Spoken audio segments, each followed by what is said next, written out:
Hello and welcome to Ninja Prep. This is Kapil Goyal, your educator and mentor for PG physics.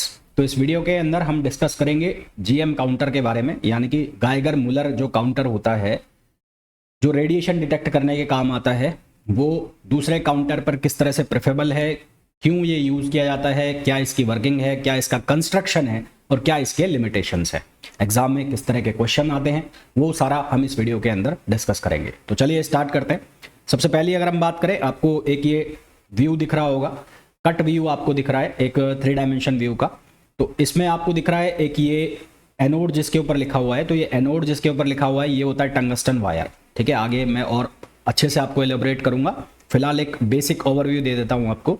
तो ये यहाँ पर है एनोड जो एक टंगस्टन वायर है, और ये एक सिलेंड्रिकल ट्यूब दिख रही है। सिलेंड्रिकल ट्यूब के अंदर ये बंद है। ये सिलेंड्रिकल ट्यूब जो है ये कॉपर की बनी हुई है, और ये किसका काम करेगी, ये काम करती है कैथोड का। यहाँ पर एक विंडो होता है, इस विंडो से जो रेडिएशन पार्टिकल हैं वो एंटर करते हैं। ये ट्यूब जो है ये पार्शियली इवैक्यूएटेड होती है, इसके अंदर आर्गन गैस भरी होती है और 10% इसके अंदर होता है एल्कोहल, एथाइल एल्कोहल। ठीक है, वो इसके अंदर फिल होता है। तो जब ये आयोनाइजेशन रेडिएशन यानी कि रेडिएशन पार्टिकल इसके अंदर आएंगे, किसके अंदर, इस ट्यूब के अंदर आएंगे, तो उनकी क्या हो जाती है, आयोनाइजेशन हो जाता है। आयोनाइजेशन का मतलब वो प्लस और माइनस में टूट जाते हैं। तो जो प्लस हैं वो ट्रैवल करते हैं किधर की तरफ, कैथोड की तरफ, और जो माइनस है वो किधर की तरफ ट्रैवल करते हैं, एनोड की तरफ। और यहाँ पर ये दोनों एनोड और कैथोड जो है उनको एक अलग से बाहर से एक सर्किट से कनेक्ट किया जाता है, और इस सर्किट के अंदर रिसीवर्स होते हैं, काउंटर्स होते हैं, जिसकी हेल्प से जो करंट जनरेट होती है, पल्स जनरेट होती है, उसको डिटेक्ट किया जाता है। इसका 2 डायमेंशनल व्यू आपको और दिखा देता हूं मैं। इस 2 डायमेंशनल व्यू में भी आप देखेंगे कि एक वायर है जिसको कोर वायर कहते हैं, जो एनोड का काम कर रहा है, जो टंगस्टन का होता है। इसके चारों तरफ एक और ट्यूब होती है जो कि किसकी होती है, कॉपर की होती है। और ये सारा का सारा जो सेटअप है ये एक और बड़ी सिलेंड्रिकल ट्यूब के अंदर जो है एनक्लोज्ड होता है।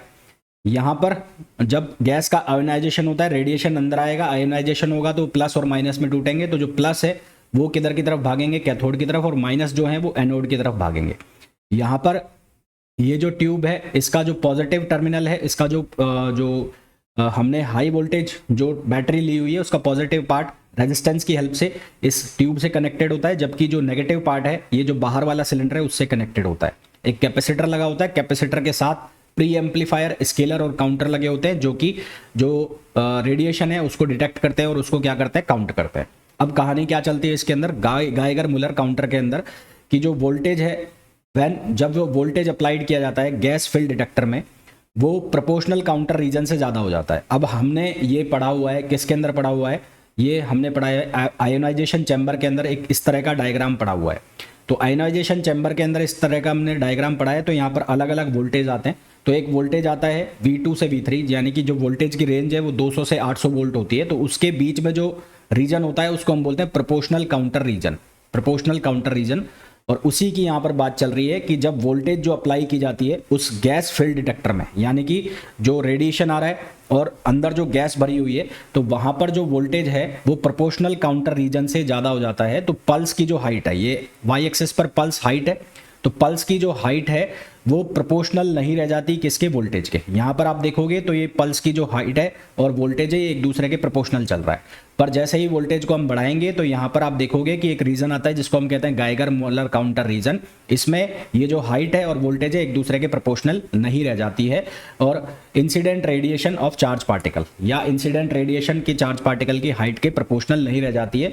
तो गाइगर मुलर काउंटर किस रीजन में ऑपरेट करता है, उस रीजन में ऑपरेट करता है जहां पर वोल्टेज क्या होता है, हाई होता है। जहां पर वोल्टेज प्रोपोर्शनल काउंटर रीजन से भी हाई वोल्टेज हो जाता है, जहां पर हाइट ऑफ वोल्टेज और वोल्टेज हाइट ऑफ जो पल्स है और वोल्टेज एक दूसरे के प्रोपोर्शनल नहीं रह जाते, तो वहां पर काम करता है कौन, गाइगर मुलर काउंटर। ठीक है, ये कहानी समझ में आ गई।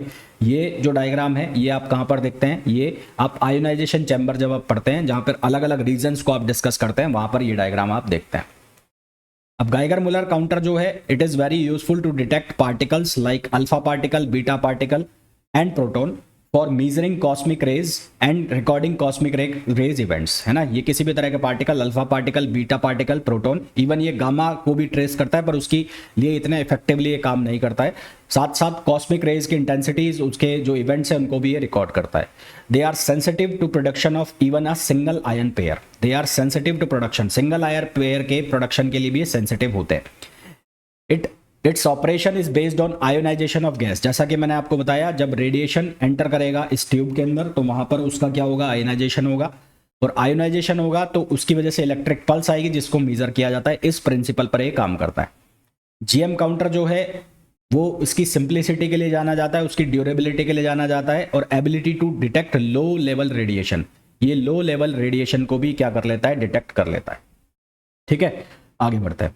इसका कंस्ट्रक्शन कैसा होता है, जैसा कि मैंने आपको शुरुआत में बताया, एक होलो कॉपर सिलेंड्रिकल ट्यूब है।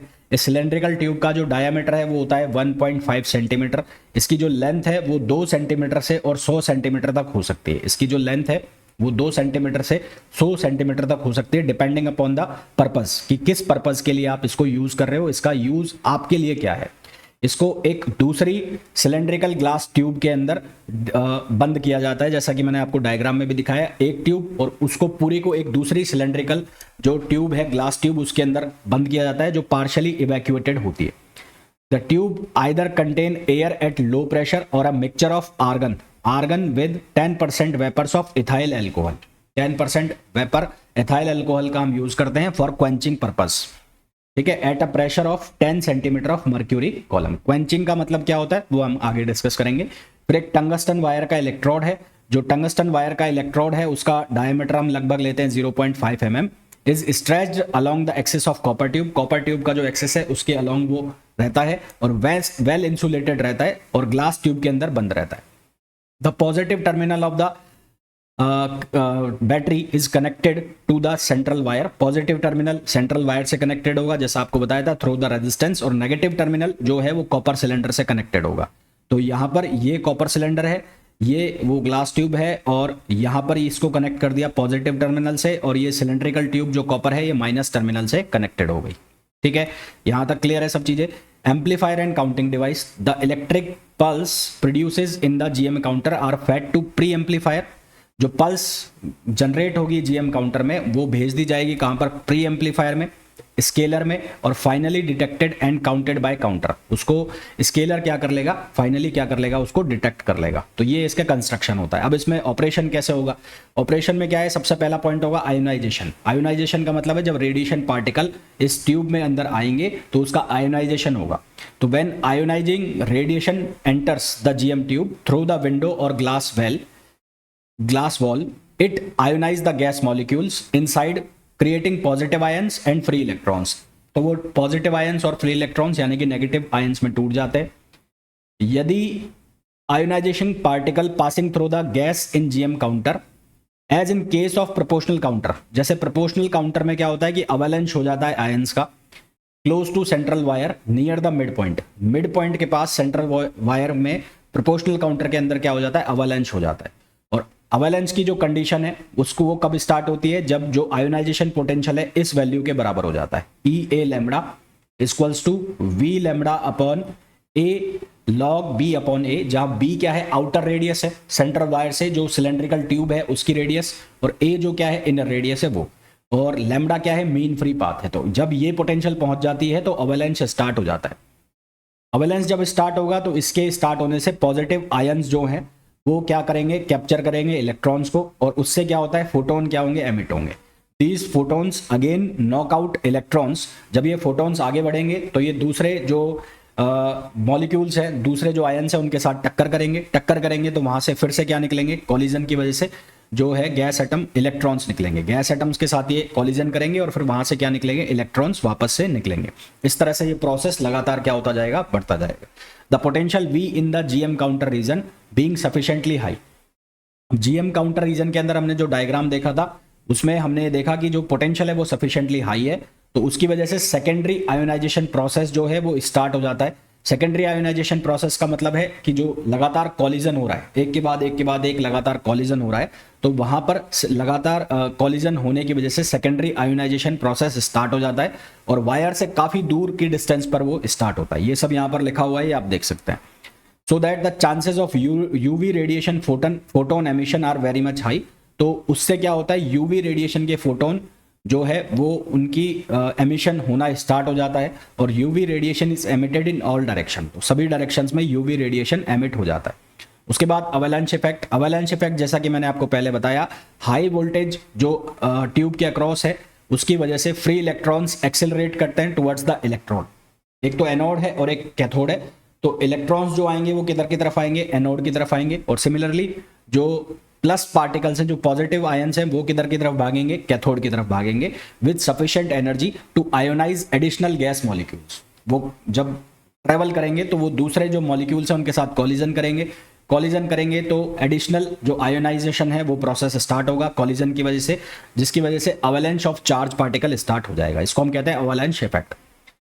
Pulse generation. The avalanche of charge creates a brief. अब ये जब चार्ज का अवेलेंच होगा तो उसकी वजह से एक सर्ज जनरेट होगा इन करंट। करंट मतलब जो करंट पॉजिटिव और नेगेटिव आयंस यहाँ पर हमने कनेक्ट किया हुआ है, इलेक्ट्रोड्स बनाए हुए हैं, तो इस इलेक्ट्रोड में जो करंट फ्लो कर रहा है तो वहां पर एक सर्ज, सर्ज का मतलब एक स्मॉल पल्स। तो surge in current between the anode and cathode which is detected as an electric pulse, जिसको इलेक्ट्रिक पल्स की तरह डिटेक्ट कर लिया जाता है by counting and measuring circuit. उसके बाद कौन सा प्रोसेस होता है, quenching. Quenching agent in the gas mixture absorb. Quenching agent की तरह कौन काम कर रहा है, आर्गन गैस और जो एथाइल अल्कोहल है वो काम कर रहे हैं। तो गैस मिक्सचर एब्जॉर्ब एनर्जी, जो एक्स्ट्रा पल्स जनरेट हो रही है, एक्स्ट्रा एनर्जी आ रही है, उसको वो क्या कर रहे हैं, डिटेक्ट कर रहे हैं, एब्जॉर्ब कर रहे हैं, ताकि एक्स्ट्रा पल्स जनरेट ना हो जाए, है ना। And prevents the ionization gas, ionized gas molecule from creating further avalanche, और फर्दर एवलांच जनरेट ना हो, allowing the GM tube to return to its initial state. इससे क्या होता है कि जो ये क्वेंचिंग है, क्वेंचिंग का मतलब होता है ठंडा करना, तो ये एक्स्ट्रा एनर्जी को एब्जॉर्ब कर लेगा। एक्स्ट्रा एनर्जी को जब ये एब्जॉर्ब कर रहा होगा तो जो जीएम काउंटर है वो अपनी इनिशियल स्टेट में जल्दी से वापस आ जाएगा और नेक्स्ट आयोनाइजेशन इवेंट के लिए रेडी हो जाएगा। काउंटिंग। काउंटिंग में क्या होगा, each pulse corresponding to a single ionization event within the tube. The counting circuit tallies these pulse, allowing the user to measure the intensity of radiation। और हमने ये देखा कि जो काउंटिंग में है वहाँ स्केलर लगा हुआ है, वहाँ पर प्री एम्पलीफायर लगाया हुआ है, ये सब काउंटिंग के लिए काम आते हैं।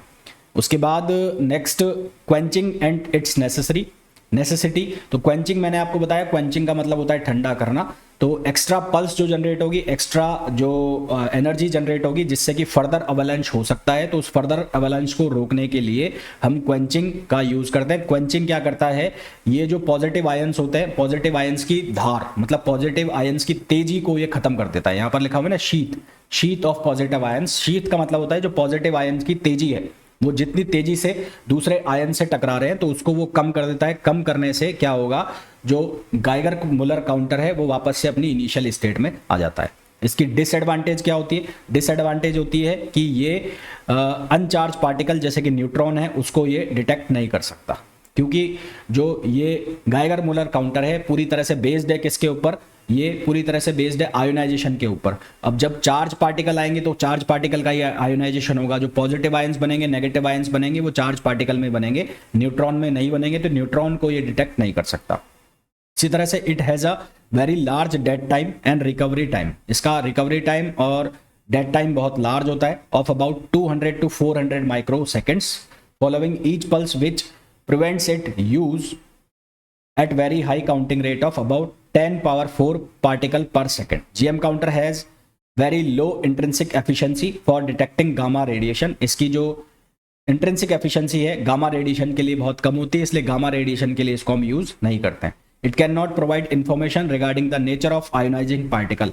ये नेचर ऑफ आयोनाइजिंग पार्टिकल को भी ये के लिए इंफॉर्मेशन भी ये प्रोवाइड नहीं कराता।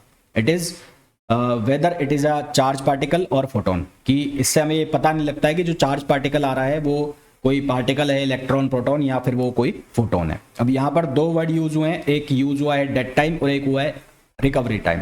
तो डेड टाइम का मतलब क्या होता है, डेड टाइम का मतलब होता है the wire potential changes with the drift of positive ion, जैसे जैसे पॉजिटिव आयंस, ड्रिफ्ट का मतलब है आगे बढ़ना, सरकना, तो जैसे जैसे पॉजिटिव आयंस ड्रिफ्ट करेंगे तो जो वायर की जो पोटेंशियल है वो चेंज होगी।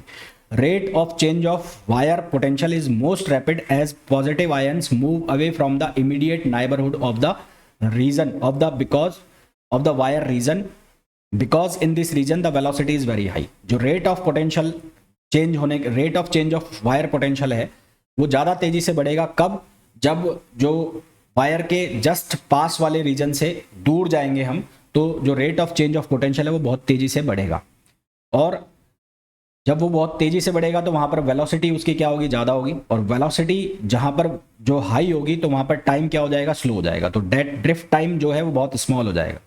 तो काउंटर रिमेन, तो वो टाइम जो है वो बहुत कम हो जाएगा, तो उस टाइम के अंदर जो काउंटर है वो क्या रहेगा, डेड रहेगा, काउंटर डेड रहेगा, यानी कि ये जो काउंटर है जो डेड टाइम के अंदर है ये किसी भी तरह के इवेंट को रिकॉर्ड नहीं करेगा। तो ये जो टाइम है जिसमें वेलोसिटी बहुत ज़्यादा है और जो ड्रिफ्ट टाइम है वो बहुत कम है, उसको हम बोलते हैं डेड टाइम। इस टाइम के अंदर जो गाइगर मुलर काउंटर है वो किसी भी रेडिएशन को डिटेक्ट नहीं करेगा, किसी भी इवेंट को रिकॉर्ड नहीं करेगा। फिर दूसरा टाइम होता है रिकवरी टाइम। रिकवरी टाइम क्या होगा, डेड टाइम के बाद जो काउंटर है वो वापस से अपनी इनिशियल स्टेट में आएगा। तो the dead time interval the counter में operate with the reduced pulse size till the positive ion reaches the cylinder. जब डेड टाइम इंटरवल है तो उसके बाद काउंटर जो है वो रिड्यूस्ड पल्स साइज के साथ काम करता है जब तक कि जो पॉजिटिव आयन है वो सिलेंड्रिकल और काउंटर पार्ट पोटेंशियल रीजन में नहीं पहुंच जाता। ठीक है, तो रिकवरी टाइम का मतलब क्या होता है, time after which the original pulse level are restored. वो टाइम जिसके बाद ओरिजिनल पल्स लेवल रिस्टोर्ड हो जाए तो उसको हम क्या कहते हैं, रिकवरी टाइम कहते हैं। During the recovery time the pulses are recorded but are of smaller size. Pulse इस टाइम में रिकॉर्ड तो होती हैं पर वो कम साइज की रिकॉर्ड होती हैं। Dead time and recovery time are order of. Dead time और रिकवरी टाइम का ऑर्डर जो होता है वो 100 म्यू सेकेंड्स होता है। 100 म्यू सेकेंड्स को आप 10⁻⁻⁴ भी लिख सकते हैं, ये भी क्वेश्चन आपसे पूछा जा सकता है। Which limits the counting rate of GM counter to about 50,000 pulse per second. जो जिससे कारण इसकी जो जीएम काउंटर की जो है वो लिमिट हो जाती है, यानी कि 50,000 पल्स पर सेकेंड ये डिटेक्ट कर सकता है। अब करते हैं इसके ऊपर कुछ क्वेश्चंस। अच्छा, एक चीज और बता देता हूं, यहाँ पर ट्रू काउंटिंग रेट, एक वर्ड आता है true counting rate. True counting rate को हम लिखते हैं एन से। ये किसके बराबर होता है, observed counting rate upon 1 - observed counting rate into dead time. फिर से बोल रहा हूं, N equals to observed counting rate upon 1 - observed counting rate into dead time. और फिर उसके बाद डेड टाइम लॉस निकाला जाता है। वो कैसे निकाला जाता है, true counting rate minus observed counting rate. True counting rate minus observed counting rate. एक हमारे पास पूछा जाता है efficiency of counting. Efficiency of counting जो है वो किसके बराबर होती है, ratio of number of observed per unit time, number of counts observed per unit time, जिसको हम स्मॉल एन से लिख रहे हैं, to number of ionization particle. Number of ionizing particle पहला क्या है, इस स्मॉल एन का मतलब क्या है, number of counts observed per unit time, number of counts observed per unit time. और इस कैपिटल एन का मतलब क्या है, number of ionizing particle, number of ionizing particle. ये फॉर्मूला हमें याद रखना है, ये में पूछे जाएंगे। डिसएडवांटेज इसकी मैंने आपको ऑलरेडी बता दी है। अब इसके हम कुछ क्वेश्चंस करते हैं। पहला क्वेश्चन है, a GM counter with dead time of 300 mu seconds record 16,000 counts per minute, what is the dead time loss in counting rate. सबसे पहले डेड टाइम हमें जो दिया है वो दिया है 300 म्यू सेकेंड, इसको हम मिनट में कन्वर्ट कर लेंगे। तो 300 इंटू अपॉन 60, क्योंकि मैं मिनट में कन्वर्ट कर रहा हूं, इंटू 10⁻⁻6, तो यहां से ये टाइम आ गया 5 इंटू 10⁻⁻6। हमारे पास जो ट्रू जो ये फॉर्मूला हमने लिखा था किसका, ट्रू काउंट का, ये ट्रू काउंट का फॉर्मूला हम यूज करेंगे। तो ट्रू काउंटिंग रेट का फॉर्मूला क्या होता है, N equals to observe time upon 1 - observe counting into dead time. तो ऑब्जर्व्ड जो हमारे पास है वो कितने हैं, 16,000 काउंट्स पर मिनट ये रिकॉर्ड हो रहे हैं, और अपॉन 1 - 16,000 इंटू डेड टाइम। तो यहाँ से हमारे पास ट्रू काउंट्स जो आ गए वो आ गए 17,391, 17,391। उसके बाद डेड टाइम का जो लॉस है वो कैसे निकालते हैं, true count minus observed count. तो ट्रू काउंट कैसे निकाल लिया हमने, उसमें से ऑब्जर्व्ड काउंट को माइनस करेंगे तो डेड टाइम आ जाएगा कितना, डेड टाइम लॉस 1391 है ना, 1391 काउंट्स पर मिनट ये डेड टाइम लॉस हो गया।